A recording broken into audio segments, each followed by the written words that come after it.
Hello and welcome to coding wood. आज की इस वीडियो में हम लोग सीखेंगे जेंगो बिल्कुल ही बेसिक लेवल से।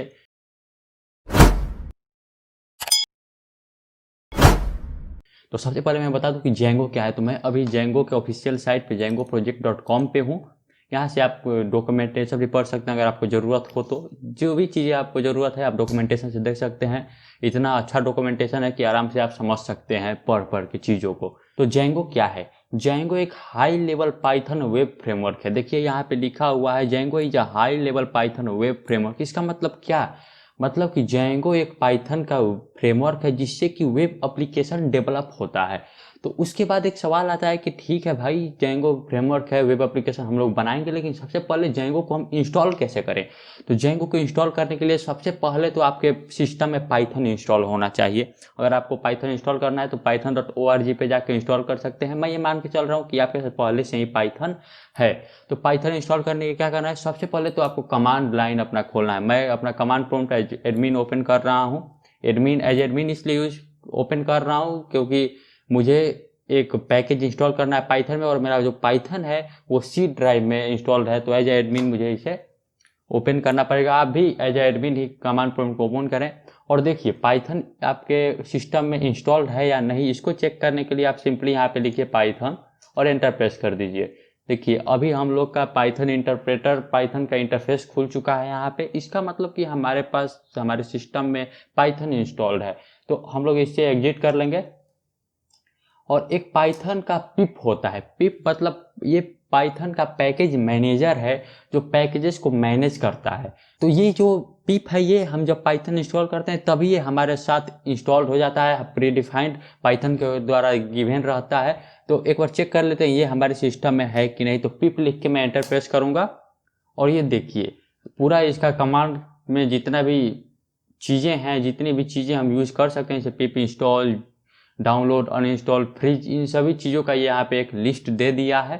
तो मतलब कि पिप भी हमारे सिस्टम में इंस्टॉल है। तो अब हमें जेंगो को कैसे इंस्टॉल करना है अपने सिस्टम में? तो जेंगो इंस्टॉल करने के लिए सिंपली लिखेंगे पिप इंस्टॉल जेंगो। देखिए पिप इंस्टॉल जेंगो करके एंटर प्रेस करेंगे। मेरे सिस्टम में ये पहले से ही इंस्टॉल्ड है इसलिए ये लिखेगा ऑल रिक्वायरमेंट ऑलरेडी सेटिस्फाइड। लेकिन आपके सिस्टम में ये डाउनलोड होगा और इंस्टॉल होगा। आपको कुछ नहीं करना है, बस यही कमांड चला देना है। तो ऐसे ही हमारे सिस्टम में जेंगो इंस्टॉल हो जाएगा। उसके बाद अब हो गया कि जेंगो इंस्टॉल भी कर लिए। अब हमको अपना प्रोजेक्ट बनाना है, हमें अपना प्रोजेक्ट स्टार्ट करना है। तो जहाँ पे भी प्रोजेक्ट आपको बनाना है, जिस फोल्डर में भी, जिस डायरेक्टरी में भी आपको प्रोजेक्ट बनाना है, वहीं पे आपको कमांड प्रॉम्प्ट को, कमांड विंडोज को, CMD को ओपन करना पड़ेगा। मैं अभी अपने डेस्कटॉप पे ही उस प्रोजेक्ट को बनाना चाहता हूँ। तो डेस्कटॉप पे ही मैं कमांड लाइन खोलूंगा। तो डेस्कटॉप पे कमांड लाइन खोलने के लिए आप विंडोज ऑपरेटिंग सिस्टम में शिफ्ट के साथ राइट क्लिक करिए और यहाँ पे देखिए ओपन कमांड विंडो हियर करके ऑप्शन आ गया। अगर आप केवल राइट क्लिक करिएगा तो वो ऑप्शन यहाँ पे नहीं आएगा, लेकिन अगर आप शिफ्ट के साथ प्रेस करिएगा तो ये ऑप्शन देगा। ओपन कमांड विंडो हियर मैंने क्लिक किया तो देखिए यहाँ पे मेरा कमांड विंडो ओपन हो चुका है, जो कि बिल्कुल डेस्कटॉप लोकेशन पे लोकेटेड है। तो हमें यहाँ पे अपना जेंगो का प्रोजेक्ट स्टार्ट करना है। तो जेंगो को स्टार्ट करने के लिए, जेंगो प्रोजेक्ट स्टार्ट करने के लिए कमांड है जेंगो एडमिन करके, जेंगो डैश एडमिन। ये कमांड क्या करता है आपको अभी पता चल जाएगा।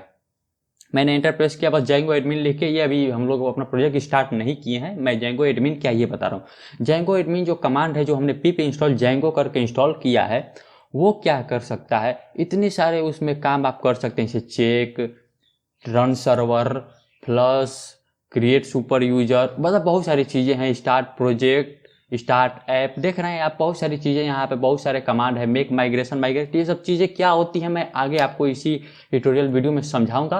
तो हमें प्रोजेक्ट स्टार्ट करने के लिए यहाँ पे क्या करना होगा? तो प्रोजेक्ट स्टार्ट करने के लिए हमें स्टार्ट प्रोजेक्ट कमांड का यूज करना होगा। तो लिखेंगे जेंगो एडमिन स्टार्ट प्रोजेक्ट और प्रोजेक्ट का नाम हम क्या दें? मान लीजिए मैं अभी नाम अपना कोडिंग उंडा देता हूं। आप कुछ भी दे सकते हैं। मैंने कोडिंग उंडा लिख के एंटर प्रेस किया।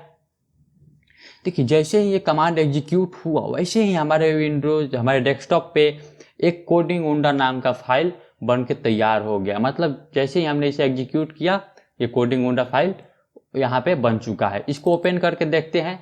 देखिए इसमें एक कोडिंग गुंडा नाम का फिर से फाइल है, एक manage.py नाम का फाइल है। देखिए कोडिंग गुंडा के अंदर एक कोडिंग गुंडा के नाम का फाइल है। आप देखिए इस कोडिंग गुंडा, जो कोडिंग गुंडा के अंदर एक कोडिंग गुंडा नाम का फाइल है, इसे आप रीनेम नहीं कर सकते, लेकिन ये जो अभी यहाँ पे बना हुआ है कोडिंग गुंडा का फाइल, इसे आप रीनेम कर सकते हैं। मैं इसे सोर्स फाइल मान लीजिए बना देता हूँ, तो ये कोई दिक्कत का बात नहीं है, ये रीनेम किया जा सकता है बहुत आसानी से, लेकिन आप इसे रीनेम नहीं कर सकते। अगर आप इस फाइल को अगर रीनेम कर दीजिएगा, जो कि इस src फाइल के अंदर है, जो कि ये मेन प्रोजेक्ट का हिस्सा है, तो आपको एरर देखने को मिलेगा। इसलिए आप बाहर वाले फाइल को तो रीनेम कर सकते हैं, लेकिन इस फाइल के अंदर जो फाइल्स हैं उन्हें आप रीनेम न करें। जैसे कि ये कोडिंग गुंडा नाम का फाइल है, इसके अंदर भी बहुत सारी फाइलें हैं, आप समझेंगे क्या है।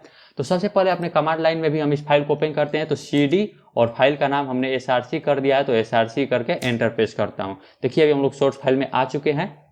अब बात आती है यहाँ पे कि हमने अपना प्रोजेक्ट बना दिया, तो इसे सब पहले सबलाइम टेक्स्ट एडिटर में मैं ओपन कर रहा हूँ। आप जो भी अपना टेक्स्ट एडिटर यूज करना चाहें आप कर सकते हैं। मैं प्रेफर करता हूँ सबलाइम टेक्स्ट एडिटर, तो मैं सबलाइम टेक्स्ट एडिटर में ही इसको ओपन किया हूँ। मैं सोर्स फाइल को इसमें ओपन कर ले रहा हूँ, पूरा फोल्डर ही। देखिए हम लोग का यहाँ पे फोल्डर आ चुका है। अब देखिए कोई भी वेब एप्लीकेशन को रन करने के लिए हमें ज़रूरत पड़ता है सर्वर की। सर्वर मतलब क्या? देखिए सर्वर एक वो होता है जहाँ पे हम अपना एप्लीकेशन बनाने के बाद डिप्लॉय करते हैं। जैसे कि एक सर्वर है बेंगलोर में स्थापित है वो, तो वहाँ पे हम लोग अपना एप्लीकेशन डिप्लॉय कर देंगे यहीं से, और वो पूरे वर्ल्ड में जो भी सर्च करना चाहेगा हमारे डोमेन के थ्रू, हमारे आईपी के थ्रू, उसे देख पाएगा, उसके पेज को विजिट कर पाएगा। लेकिन डेवलपमेंट फेज में तो हमारे पास ऐसा सर्वर नहीं है, तो वहाँ पे काम आता है लोकल सर्वर। लोकल सर्वर मतलब देखिए जो मेन सर्वर होता है जहाँ पे हम लोग एप्लीकेशन को पुश करते हैं, रखते हैं, डिप्लॉय करते हैं, उसका क्या होता है, आईपी जो होता है स्टैटिक आईपी होता है, मतलब आईपी उसका फिक्स होता है, कभी आईपी उसका चेंज नहीं होता। लेकिन जो हम लोग का ये लोकल कंप्यूटर, इसका बार बार आईपी चेंज होते रहता है, यहाँ तक कि आप अगर सिस्टम को शट डाउन करके फिर से स्टार्ट करिएगा, फिर आईपी आपका चेंज हो जाएगा।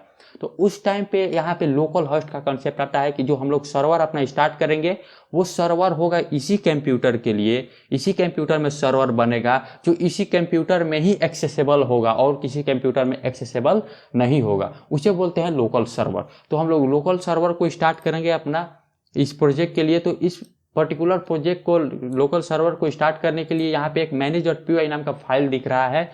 हम लोग अपने सारे प्रोजेक्ट को, पूरे इस प्रोजेक्ट को इसी manage.py से एक्सेस करेंगे, जितना भी ऑपरेशन करना होगा इसी manage.py के थ्रू एक्सेस करेंगे। बेसिकली अपने पूरे प्रोजेक्ट को हम manage.py के थ्रू ही मैनेज करेंगे। तो सर्वर इस प्रोजेक्ट के लिए स्टार्ट करना है तो लिखेंगे Python manage.py, Python manage.py run server. Run server करके मैंने एंटर प्रेस किया। देखिए यहाँ पे हम लोग का सर्वर स्टार्ट हो चुका है। यहाँ पे लिख रहा है यू हैव 18 अनअप्लाइड माइग्रेशन। इसको मैं आपको बताता हूँ ये क्या लिख रहा है, आगे के वीडियो में आपको पता चलेगा। यहाँ से हम लोग देखते हैं तो यहाँ पे देखिए डेट लिखा हुआ है, फिर यहाँ पे जेंगो का वर्जन बता रहा है कि वर्जन कौन सा है। यूजिंग सेटिंग कोडिंगुंडा डॉट सेटिंग्स, कोडिंगुंडा डॉट सेटिंग्स मतलब ये कोडिंगुंडा ये फाइल है, इसके अंदर ये settings.py, इस सेटिंग को वो यूज कर रहा है, ऐसा वो बता रहा है। यहाँ पे ये सेटिंग यूज कर रहा है। अभी आप समझिए, मैं अभी बताता हूँ settings.py क्या है। और ये बोल रहा है कि इस आईपी पे, इस पर्टिकुलर HTTP के लिंक पे हम लोगों ने अपना सर्वर स्टार्ट कर दिया है। तो मैं इसको ओपन कर लेता हूँ अपने ब्राउजर में। तो मैं इसको ओपन करता हूँ क्रोम ब्राउजर, और यहाँ पे लिखता 127.0.0.1 क्लोन 8000। देखिए जैसे ही करूँगा यहाँ पे हम लोग का कुछ दिखा, ये जो है जेंगो बाय डिफॉल्ट बना के हम लोग को ये प्रोवाइड करवाता है शुरुआत में। जैसे ही हम लोग प्रोजेक्ट बनाते हैं, जैसे ही हम लोग अपना काम करेंगे हट जाएगा, हम लोग का दूसरा काम आ जाएगा। देखिए यहाँ पे जो 127.0.0.1 है यही बोला जाता है लोकल होस्ट। यहाँ पे आप लोकल होस्ट भी लिख सकते हैं। लोकल होस्ट करके भी एंटर प्रेस करेंगे तो बिल्कुल वही चीज खुलेगा, कोई अंतर नहीं है। बेसिकली बोल सकते हैं कि लोकल होस्ट का आईपी होता है 127.0.0.1। तो ये हमने यहाँ पे अपना सर्वर तो चालू कर लिया। अब आते हैं अपने सबलाइम टेक्स्ट में और देखते हैं कि यहाँ पे क्या है। देखिए यहाँ पे एक कोडिंगुंडा नाम का फाइल बना हुआ है, उसके अंदर बहुत सारे फाइल्स हैं। फिर एक db.sqlite3, ये हम लोग का डेटाबेस है। मैं अभी समझाता हूँ कैसे। manage.py, यहाँ से हम लोग का पूरा प्रोजेक्ट मैनेज होता है। देखिए यहाँ पे एक बहुत इंपॉर्टेंट फाइल, दो फाइल्स हैं, ASGI और WSGI, तो आपको रिक्वेस्ट और रिस्पॉन्स के लिए यूज होता है। तो अभी यहाँ पे दो हम लोग के लिए इंपॉर्टेंट फाइल्स हैं। ये है settings.py। तो ये settings.py क्या है? देखिए settings.py हमारे पूरे प्रोजेक्ट का सेटिंग है। जितना भी हम लोग का प्रोजेक्ट में एप्लीकेशन होगा, देखिए जेंगो में क्या होता है कि एक प्रोजेक्ट बनता है, उसके अंदर बहुत सारे एप्लीकेशंस रहते हैं, ऐप्स रहते हैं, तो उन सभी को मैनेज किया जाता है इसी सेटिंग्स के थ्रू। उन सभी चीज़ के ये सेटिंग्स हैं। देखिए जैसे यहाँ पे ये पाथ को इंपोर्ट किया, ये बेस डायरेक्टरी क्या है? ये बेस डायरेक्टरी बेसिकली लोकेशन है किसका? इस सोर्स फाइल के अंदर के फाइल्स का, ये सोर्स फाइल का लोकेशन है। मतलब ये जो कोडिंग उंडा जिसमें है db.sqlite3 है, इस फाइल का ये लोकेशन है। सिक्योरिटी की सीक्रेट की क्या है? यह एक की है जो ऑथेंटिकेशन में काम आता है। इसे हमेशा प्राइवेट ही रखें, किसी को बताएं ना। जेंगो प्रोजेक्ट के लिए सिक्योरिटी पर्पस के लिए यूज होता है। Debug is equal to true क्या है?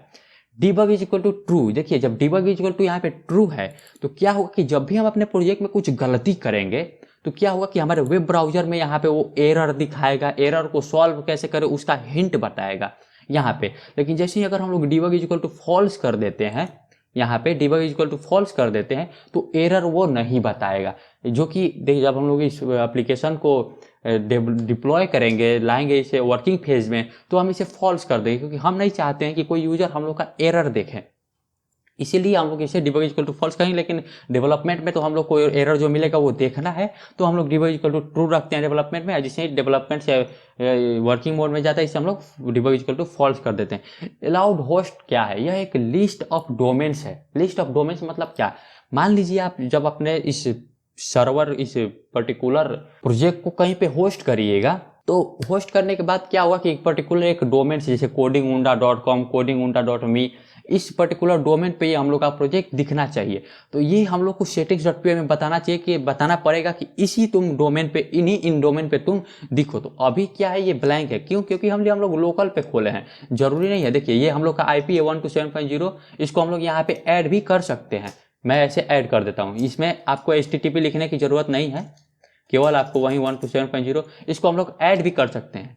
और नहीं तो अभी नहीं भी ऐड करेंगे तो बाय डिफॉल्ट ये 127.0.0.1 समझ लेता है। manage.py रन सर्वर करते हैं तो आप कॉमा करके और भी अलग अलग डोमेन्स यहाँ पे ऐड कर सकते हैं। आप मल्टीपल डोमेन्स इसमें ऐड कर सकते हैं। अगर आप डोमेन ऐड नहीं करिएगा तो आपका साइट डिप्लॉय तो हो जाएगा, लेकिन उस पर्टिकुलर डोमेन पे दिखेगा नहीं, आपको एरर मिलेगा वहाँ पे। तो अभी सेव करके रिफ्रेश करते हैं तो कोई आपको अंतर नहीं देखने को मिलेगा। ये आसानी से ऐसे ही खुल जाएगा जैसे पहले खुल रहा था। मैं फिर से रिफ्रेश करता हूँ। देखिए अभी ये क्यों ऐसे हो रहा है? अभी सर्वर हम लोग का रीस्टार्ट हुआ है फिर से। जब हम लोग फाइल को सेव करते हैं तो ऑटोमेटिकली ये सर्वर रीस्टार्ट होता है। देखिए यहाँ पे रीलोडिंग लिखा हुआ है, फिर से रीस्टार्ट हुआ सर्वर, इसलिए वो नहीं खुल रहा था। तो अब देखिए कोई अंतर यहाँ पे नहीं आया है, हमने यहाँ पे कर दिया। अब देखिए अगर मैं इसे फॉल्स कर दूँ, तो वो जो स्क्रीन हम लोग को अभी यहाँ पे दिख रहा है, ये दिखना बंद हो जाएगा। इसी मैंने इस डिबग इक्वल टू फॉल्स किया, सर्वर रिस्टार्ट हो रहा होगा। देखिए सर्वर इज रीलोडिंग। देखिए हम लोग का यहाँ पे सर्वर रिलोड हो चुका है। अब हम लोग इसे रिफ्रेश करते हैं फिर से। देखिए नॉट फाउंड, ये लिख क्या है, ना ही कि वो इंटरफेस आया। ऐसे ही जब हम लोग ऐसे ही जब पेज दूसरे पेज पे जाएंगे, जो पेज फाउंड नहीं होगा तो ऐसे ही नॉट फाउंड कर देगा, नहीं कि वो एरर देगा, एरर नहीं दिखाएगा। मैं अभी और आगे फिर से एक बार दिखाऊंगा। अभी मैं डिबग इक्वल टू इसको ट्रू कर देता हूँ। अब देखिए हमने सर्वर को यहाँ पे चालू तो किया। अब सर्वर को सवाल आता है बंद कैसे करें? तो सर्वर को बंद करने के लिए आप Ctrl+C प्रेस करिए, सर्वर बंद हो जाएगा। सर्वर फिर से चालू करना है तो python-py रन सर्वर कमांड लिख के एंटर मार दीजिए। आपको याद रखना है कि आप सोर्स फाइल के अंदर हो, इस manage.py के लोकेशन पे हो। यहाँ पे देखिए इंस्टॉल्ड ऐप में बेसिकली क्या है, इंस्टॉल्ड ऐप में हम लोग का जितना भी ऐप इंस्टॉल्ड है, जैसे एडमिन, ऑथ, ये पहले से ही ऐप्स हैं कुछ जो इंस्टॉल्ड हैं। मैं अभी बताया था कि जेंगो में प्रोजेक्ट होता है, उसके अंदर ऐप्स होते हैं बहुत सारे। तो ये प्री डिफाइंड ऐप्स है जो जेंगो, जैसे हम लोग को जेंगो एडमिन पैनल पहले से ही बना के प्रोवाइड करवाता है। तो एडमिन ऐप यहाँ पे इंस्टॉल्ड है। ऑथ मतलब ऑथेंटिकेशन, पूरा मतलब जो भी ऐप्स पहले से इंस्टॉल्ड है वो इसमें लिखा हुआ है। अगर हम लोग अपना ऐप बनाएंगे तो यहाँ पे हम लोग फिर से आके यहाँ पे ऐड कर देंगे उस ऐप को। अभी हम लोग आगे देखेंगे उसको। ऐसे ही आप मिडिलवेयर को भी ऐड कर सकते हैं। यहाँ पे रूट URL कन्फिग, मतलब कि urls.py का यहाँ पे लोकेशन दिया हुआ है। urls.py क्या है कि जितना भी URL है हम लोग इसी urls.py से मैनेज करते हैं। urls मीन्स जैसे कि मान लीजिए यहाँ पे हम लोग /about नाम का एक बनाते हैं, तो वो हम लोग कहाँ से ऐड करेंगे? हम लोग urls.py से ही इसे मैनेज करेंगे। यहाँ पे टेम्पलेट्स यहाँ पे मैनेज हुआ है। टेम्पलेट्स मतलब वही जो हम लोग HTML फाइल अपने प्रोजेक्ट में रखेंगे, वो सभी टेम्पलेट्स फाइल के अंदर आते हैं। WSGI एप्लीकेशन का लोकेशन दिया है जो कि wsgi.py के इस एप्लीकेशन का वहाँ पे बेसिकली लोकेशन दिया हुआ है। ऐसे ही डेटाबेस बहुत ज़्यादा इंपॉर्टेंट चीज़ होता है किसी भी प्रोजेक्ट के लिए। तो अगर आप चाहें तो दूसरा डेटाबेस भी यूज़ कर सकते हैं, नहीं तो बाय डिफ़ॉल्ट ये SQLite 3 को यूज़ करता है, जो कि यहाँ पे बना हुआ है, आप देख पा रहे हैं ये बना हुआ है हम लोग का डेटाबेस का फाइल, इसी को ये यूज़ करता है। यहाँ पे अब नीचे आए तो यहाँ पे लिखा हुआ है ऑथ पासवर्ड वैलिडेशन, मतलब ऑथेंटिकेशन। जब हम लोग यूजर ऑथेंटिकेशन करेंगे, user login logout sign up, जो कि प्री डिफाइंड पैकेज है हमारे जेंगो में दिया हुआ है पहले से, उसको बस यूज करना है। तो उसके पासवर्ड में क्या क्या चीज़ें वैलिडेशन के लिए रहेंगी, कैसी कैसी चीज़ें, minimum length validator, common password common तो नहीं है, पासवर्ड न्यूमेरिक है, मतलब ऐसे सिमिलर पासवर्ड तो नहीं है, इन सभी चार प्रॉपर्टीज को यहाँ पे डिफाइन किया गया है। आप चाहे तो 2 प्रॉपर्टीज में से हटा भी सकते हैं, लेकिन मतलब ये ऑथेंटिकेशन के वैलिडेशन के लिए यूज हुआ है। यहाँ पे कुछ इंटरनेशनलाइजेशन है, जैसे कि language code, time zone, etc। और यहाँ पे देखिए स्टैटिक यूआरएल बेसिकली वो स्टैटिक एक तरह से डायरेक्टरी होता है जिसमें हम लोग अपना CSS, जावास्क्रिप्ट और इमेज सब को रखते हैं इसमें। तो देख जानेंगे आगे स्टैटिक को कैसे मैनेज करें। उसके बाद कंसेप्ट आता है ऐप्स का। अभी मैंने बोला कि ऐप बनेगा, हर प्रोजेक्ट में अलग अलग ऐप बनेगा, तो हम लोग अपना ऐप कैसे बनाएं। तो ऐप बनाने के लिए हम लोग को वही सिंपल सा कमांड यूज करना होगा। पाइथन manager.py रन सर्वर को हटाएंगे, रन सर्वर स्टार्ट करने के लिए अभी हम लोग को एक ऐप बनाना है, तो लिखेंगे स्टार्ट ऐप और ऐप का नाम मैं मान लीजिए मेन देता हूं। मेन करके एंटर प्रेस करते हैं तो देखिए जैसे ही ये कमांड एग्जीक्यूट हुआ, हम लोग के कोडिंग src फाइल में एक मेन नाम का डायरेक्टरी बन गया। मेन डायरेक्टरी में देखिए क्या क्या फाइल है। init.py आपको पता है ये पैकेज के लिए यूज होता है। admin.py हम लोग को पता है कि ये अभी देखिए केवल इसमें इंपोर्ट करके छोड़ दिया गया है, लेकिन एडमिन पैनल हम लोग को पहले से ही जेंगो देता है, हम सबको पता है। तो वही एडमिन पैनल का जितना भी कोड हम लोग एडमिन में किसी भी मॉडल को रजिस्टर करेंगे, आगे पता चलेगा आपको, तो इस admin.py से करेंगे। ऐसे ही apps.py ये ऐप का पूरा कॉन्फ़िगरेशन इसमें है, देख सकते हैं आप। और models.py जिसमें हम लोग अपना डेटाबेस मॉडल बनाएंगे बेसिकली। test.py टेस्टिंग के लिए होता है। views.py में हम लोग अपना जितना भी बिजनेस लॉजिक होगा अपने इस पूरे प्रोजेक्ट के लिए, पर्टिकुलर व्यू के लिए, यहाँ पे हम लोग अपना व्यू क्रिएट करेंगे, एक तरह से आप समझ सकते हैं। तो सबसे पहले तो मैंने बोला कि जब हम लोग बनाएंगे कोई भी ऐप चालू किए तो हमें बताना पड़ेगा अपने जेंगो प्रोजेक्ट को कि हमने ये ऐप बनाया है भाई, तुम रखो इसको। तो आएंगे अपने settings.py में और यहाँ पे इंस्टॉल्ड ऐप में बता देंगे कि हमारा एक मेन नाम का ऐप बन चुका है जो इसी डायरेक्टरी में है। तो यहाँ पे लिख देंगे मेन। देखिए हम लोग यहाँ पे मेन को इसमें ऐड कर चुके हैं। अब जेंगो प्रोजेक्ट को पता चल चुका है कि ये मेन नाम का एक यहाँ पे हम लोग ऐप बना चुके हैं अपने इस प्रोजेक्ट में। तो मैं सबसे पहले तो अपना सर्वर स्टार्ट कर लूंगा। यहाँ पे सर्वर मेरा बंद है, देखिए इसे रन सर्वर में क्लिक कर देता हूँ। देखिए हम लोग का सर्वर यहाँ पे स्टार्ट हो चुका है। आते हैं यहाँ पे, इसको रिफ्रेश करते हैं। मैंने डिवाइस इक्वल टू अभी फिर से ट्रू कर दिया है, तो वही इंटरफेस दिख रहा है। क्यों दिख रहा है? क्योंकि हमने अभी तक इसमें कुछ किया नहीं है। अब आते हैं आगे बढ़ते हैं बात, हमने अपना ऐप तो बना लिया, लेकिन अब सवाल आता है कि भाई हम लोग ऐप तो बना लिए लेकिन हमको कुछ दिखाना है, मैसेज प्रिंट कराना है हेलो वर्ल्ड, तो वो कैसे करें? तो उसको हम लोग अपने व्यूज से करेंगे। देखिए यहाँ पे एक रेंडर नाम का मेथड पहले से ही इंक्लूडेड है, लेकिन अभी हम लोग रेंडर नाम के इस मेथड को यूज नहीं करेंगे। अभी हम लोग, मैं एक अपना इंस्टॉल कर रहा हूँ, जेंगो का ही है मेथड HTTP रिस्पॉन्स। मैं उसे इंपोर्ट करूंगा तो लिखूंगा फ्रॉम जेंगो.http import HTTP response. HTTP response को मैं यहाँ पे इंपोर्ट कर चुका हूँ। अब मैं एक मेथड बनाऊंगा, एक फंक्शन बनाऊंगा बेसिकली, जो कि जिसका नाम रहेगा, मान लीजिए मैं इंडेक्स नाम देता हूँ, इंडेक्स। इसमें एक आर्गुमेंट रहेगा रिक्वेस्ट नाम का। जरूरी नहीं है कि आप रिक्वेस्ट रखें, मैंने, लेकिन मैं रिक्वेस्ट क्यों रख रहा हूं मैं अभी आपको बताता हूं। मैं इसको रिक्वेस्ट मैंने क्यों रखा, क्योंकि ये जो रिक्वेस्ट है, इसी में जो भी हम लोग अपने वेब पेज से, वेब ब्राउजर से रिक्वेस्ट भेजेंगे अपने इस पर्टिकुलर व्यू में, अपने इस सर्वर पे, तो वो इसी आर्गुमेंट के अंदर सारे रिक्वेस्ट आएंगे। इसलिए यहाँ पे एक रिक्वेस्ट आर्गुमेंट रखना जरूरी है। यहाँ पे मान लीजिए मैं एक HTTP रिस्पॉन्स रिटर्न करूंगा, रिटर्न HTTP रिस्पॉन्स, और इसमें मैं कोई भी मैसेज आप HTML टैग में भी दे सकते हैं। जैसे मैं H1 में एक मैसेज भेजना चाहूंगा, यहाँ पे मैं लिख देता हूं हेलो। मैं यहाँ पे H1 में एक हेलो मैसेज यहाँ पे भेजा। अब देखिए मैंने HTTP रिस्पॉन्स में H1 हेलो मैसेज भेजा, लेकिन किस URL पे भेजा, कैसे भेजा, इसका URL भी हमें मैनेज करना पड़ेगा, बताना पड़ेगा कि ये हेलो मैसेज कहाँ पे दिखे। तो आते हैं अपने इस प्रोजेक्ट के कोडिंग गुंडा वाले प्रोजेक्ट के urls.py में। देखिए यहाँ पे पहले से ही कुछ काम करके रखा हुआ है, एडमिन पहले से ही यहाँ पे ऐड है। अब हमको क्या करना है, यहाँ पे हम लोग अपना व्यू को ऐड करना चाहते हैं। तो सबसे पहले तो हमें इंपोर्ट करना पड़ेगा। तो कहाँ से इंपोर्ट करना है हमको, फ्रॉम इस मेन डायरेक्टरी के views.py से। तो लिखेंगे from main dot views, import करेंगे हम। किसको इंपोर्ट करेंगे, इंडेक्स नाम का हमने फंक्शन बनाया था। देखिए यहाँ पे views.py में हमने इंडेक्स नाम का फंक्शन बनाया था। तो फ्रॉम मेन डॉट व्यूज हमने इंडेक्स को यहाँ पे इंक्लूड कर लिया है, इंपोर्ट कर लिया है। तो अब हम लोग क्या करेंगे, यहाँ पे पाथ ऐड करेंगे, पाथ। अब यहाँ पे क्या ऐड होता है, यहाँ पे वो चीज ऐड होता है, मान लीजिए ये है, यहाँ पे आपको स्लैश के बाद मान लीजिए स्लैश के बाद इसके बाद 127./123, चाहे मान लीजिए स्लैश अबाउट पे आपको दिखाना है, चाहे स्लैश होम पे आपको दिखाना है। तो स्लैश होम के लिए आपको यहाँ पे होम ऐड करना पड़ेगा, होम। अब ये क्या होगा कि इस पेज के पर्टिकुलर इस पे ना देख के ये स्लैश होम पे जाइएगा तब दिखेगा।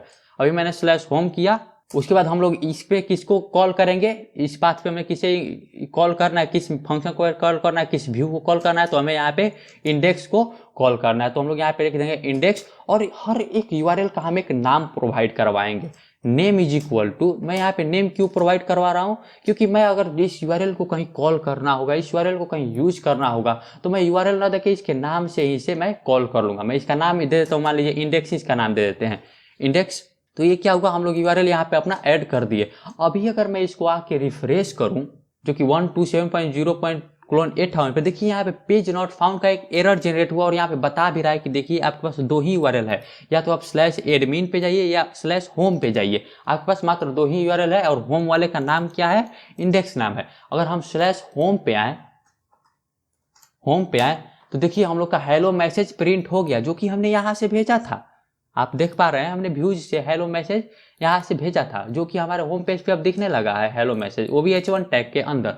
तो अभी हमने होम पे डाला उसे, तो होम पे वो आ गया। अभी इस पे आ रहा है तो पेज नॉट फाउंड का एरर आ रहा है। अब देखिए, अभी मैं आपको debug is equal to true और फॉल्स बता रहा था settings.py में। अगर मैं यहाँ पे आके debug is equal to false कर दूं तो वो एरर दिखना बंद हो जाएगा।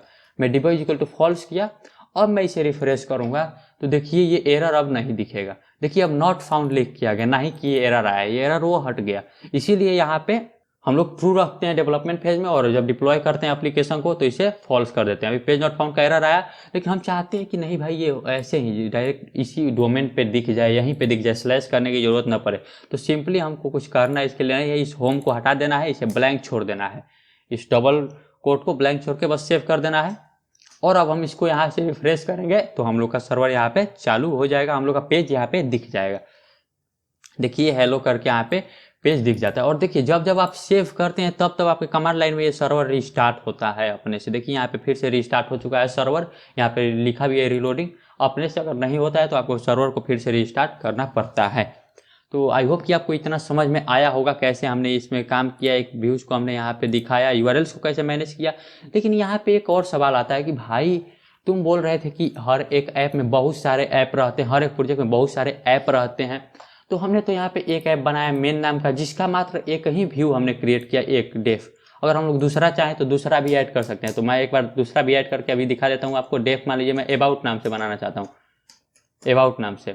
तो इसमें वही आर्गुमेंट होगा रिक्वेस्ट, फिर वही HTTP रिस्पॉन्स। मैं इसी को कॉपी कर लेता हूँ बेसिकली, और यहाँ पे मैं लिख देता हूँ अबाउट मी करके मैंने यहाँ पे मैसेज भेजा। यहाँ पे हमने अबाउट नाम का एक व्यू यहाँ पे ऐड किया, लेकिन अभी तो हमने यूआरएल्स में इसको नहीं बताया है, तो यूआरएल्स में बताना पड़ेगा। मैं इसको फिर से कॉपी करता हूँ, पेस्ट करता हूँ। अब यहाँ पे दोनों ब्लैंक एक जैसा नहीं रख सकता। एक तो हमको यहाँ पे अब चाहते हैं कि अबाउट पे स्लैश अबाउट पे कौन सा दिखे, हमको अबाउट पेज दिखे। तो इसी से फिर से एक अबाउट नाम का जो फंक्शन बनाया है उसे इंपोर्ट कर लेंगे। यहाँ पे हम लोग लिख देंगे अबाउट व्यू वाला कॉल हो जाए, और इसका नाम अलग अलग होना जरूरी है तीनों का। तो यहाँ पे हम लोग इसको भी अबाउट ही कर देते हैं, इसको सेव करते हैं। अब देखिए, अब अगर हम इसको रिफ्रेश करते हैं तो यहाँ पे तो हेलो ही दिखेगा। क्यों? क्योंकि हमने स्लैश वाले यूआरएल पे, एक ब्लैंक वाले यूआरएल पे इंडेक्स कॉल किया है, लेकिन अबाउट को हमने कहाँ किया है, अबाउट वाले यूआरएल पे। तो अगर हम लोग स्लैश अबाउट लिखते हैं और एंटर प्रेस करते हैं तो देखिए यहाँ पे अबाउट मी वाला मैसेज प्रिंट हुआ। मतलब हमने दो पेज बना दिया यहाँ पे। लेकिन यहाँ पे एक सवाल आता है कि भाई तुम अभी बताए कि एक प्रोजेक्ट में बहुत सारा ऐप हो सकता है, और बहुत सारा ऐप होगा तो बहुत सारा उसका ऐसे ऐसे व्यू भी क्रिएट होगा। तो उतना एक ही यूआरएल फाइल में उतना हम लोग यूआरएल क्यों डालें? अलग अलग यूआरएल फाइल नहीं बना सकते हैं अलग अलग ऐप के लिए? तो जी हाँ, हम लोग बना सकते हैं, अभी हम लोग बनाते हैं। देखिए अब क्या करेंगे कि हम लोग प्रत्येक एक ऐप के लिए अलग यूआरएल फाइल बना लेंगे। तो इसको सेव करते हैं, हमने नया फाइल बना के इसमें urls.py, मैं मेन के अंदर ये फाइल बना रहा हूँ, आप देख पा रहे हैं मेन के अंदर urls.py। यहाँ पे सिंपली हम लोग को सबसे पहले तो पाथ को इंपोर्ट करना पड़ेगा, क्योंकि पाथ हम लोग को ऐड करना है, तो मैं पाथ को यहाँ पे इंपोर्ट कर लूँगा। और दूसरा चीज़ क्या करना पड़ेगा कि हमें पाथ को ऐड करना पड़ेगा, तो मैं इसे कॉपी करता हूँ और यहाँ पे पेस्ट करता हूँ। हम लोग एडमिन उसी में ऐड करेंगे, एडमिन को उसी में ऐड करेंगे, और हम लोग इंडेक्स और अबाउट इसको जो हम लोग यहाँ पे ला रहे हैं इसको हम लोग Ctrl+X करेंगे और इन दोनों को भी काट देंगे, क्योंकि अब हम लोग उस अपने urls.py में इसे मैनेज करेंगे। तो अब अपने urls.py में आते हैं और इसमें इसको इंपोर्ट कर लेते हैं फ्रॉम main.views इंपोर्ट कर लेंगे हम इंडेक्स और अबाउट को, और इंडेक्स और अबाउट हम लोग यहाँ पे कॉल कर रहे हैं। लेकिन यहाँ पे अभी देखिए हमने इसको सेव किया, इसको सेव किया, अभी तो हम लोग यहाँ पे ये काम कर दिए, लेकिन हमने इस urls.py को बनाया है बस, अभी urls में बताया नहीं है कि इस urls.py को तुम्हें कब एक्सेस करना है। तो हम लोग इसमें फिर से एक पाथ ऐड करके बताएंगे, उस urls का लोकेशन देंगे कि इस पर्टिकुलर फाइल पे तुम वहां पे जाओ। आप समझने की कोशिश कीजिए, यहाँ पे मैं लिखता हूँ पाथ, कब जाओ? ब्लैंक रहे तब। ब्लैंक मतलब आप समझ रहे हैं, ब्लैंक मतलब कि ये बस ये अबाउट ना स्लैश वाला कुछ नहीं, बस ये ऐसे रहे तब, ये इस लोकेशन पे इस डोमेन पे रहे तब, मतलब ब्लैंक यहाँ पे छोड़ देंगे। तब हमको क्या करना है? इंक्लूड करना है। किसको इंक्लूड करना है? urls.py फाइल को, जो मेन डायरेक्टरी में। तो main.urls मैंने क्यों किया? देखिए इस मेन फाइल के अंदर urls.py को इसमें इंक्लूड करना है। तो सबसे पहले तो इस इंक्लूड फंक्शन को हमें इंपोर्ट करना पड़ेगा। तो फ्रॉम django.urls जहाँ से पाथ इंपोर्ट हुआ है वहीं से हम लोग इंक्लूड को भी इंपोर्ट कर लेंगे। तो मैं यहाँ पे लिख दूंगा इंक्लूड। तो अब यहाँ पे इंक्लूड भी शामिल हो गया। तो अब ये क्या करेगा कि जब ये कुछ नहीं रहेगा, मतलब ब्लैंक मतलब वो खाली केवल इस आईपी पे या इस डोमेन पे रहेगा, तो इस urls.py को वो इंक्लूड करेगा। मतलब कि हमारा जो पाइथन जैंगो है वो इस urls.py में भेज देगा हमारे रिक्वेस्ट को, और इस urls.py के अनुसार अब काम होगा। तो अभी वहां पे ब्लैंक पे आया, ब्लैंक पे यहाँ पे भेजना है। फिर यहाँ पे जब आया तो पता चला कि ब्लैंक पे ही तुमको इंडेक्स पेज को दिखाना है, जो कि यहाँ से इंपोर्ट हुआ है। तो जब हम लोग इसको रिफ्रेश करेंगे, यहाँ पे ब्लैंक करके एंटर प्रेस करेंगे, देखिए यहाँ पे हेलो हम लोग का प्रिंट हो चुका है। मतलब कि हम लोग का वही काम हो रहा है जो पहले काम हो रहा था। सिंपली हम लोग का जेंगो प्रोजेक्ट आसानी से काम कर रहा है। लेकिन अगर क्या होगा, हम मान लीजिए यहाँ पे ABC लिख दें, सॉरी अभी मैं एक बार और आपको डेमोन्स्ट्रेट करके दिखाता हूँ, अभी सेव नहीं किया। स्लैश अबाउट यहाँ पे खोले तो स्लैश अबाउट यहाँ पे देखिए अबाउट मी ओपन हो चुका है। लेकिन क्या हो अगर हम उसे स्लैश न करके यहाँ पे मान लीजिए ABC लिख देते हैं, सेव करते हैं ABC लिख के। अब हम लोग इसे रिफ्रेश करते हैं तो देखिए क्या होगा, एरर आया, बोला कि यहाँ पे ABC नाम का URL है, यहाँ पे URL में बताया। तो स्लैश ABC करेंगे तो देखिए यहाँ पे हेलो हम लोग का प्रिंट हो चुका है। अब हम लोग को अगर अबाउट पेज पे जाना है तो ABC स्लैश अबाउट लिखेंगे हम लोग, स्लैश अबाउट। हम लोग यहाँ पे एक मिस्टेक कर रहे हैं, यहाँ पे हम लोग को ABC, यहाँ पे हमको ABC के बाद स्लैश देना चाहिए। अगर हम किसी फाइल को इंक्लूड कर रहे हैं तो हमें ABC उस URL के बाद हमें स्लैश देना जरूरी है, क्योंकि उसके बाद का डायरेक्टरी में ही ये, बाद के URL में ही ये इंक्लूड हो रहा है, तो स्लैश देना जरूरी है। अब स्लैश ABC करके एंटर प्रेस करते हैं तो देखिए यहाँ पे अबाउट मी करके प्रिंट हो चुका है। अबाउट मी हम लोग का पेज जो है वो आ चुका है। लेकिन हम आपको ABC पे जाना पड़ रहा है, स्लैश पे नहीं। इसको हम लोग हटा देंगे, ब्लैंक ही छोड़ देंगे, हम लोग डायरेक्ट स्लैश से ही काम करवाएंगे। आप मल्टीपल ऐप भी बना सकते हैं। यहाँ पे मैं फिर से होम पेज पे जाना चाहूंगा तो देखिए यहाँ पे हेलो प्रिंट हो चुका है।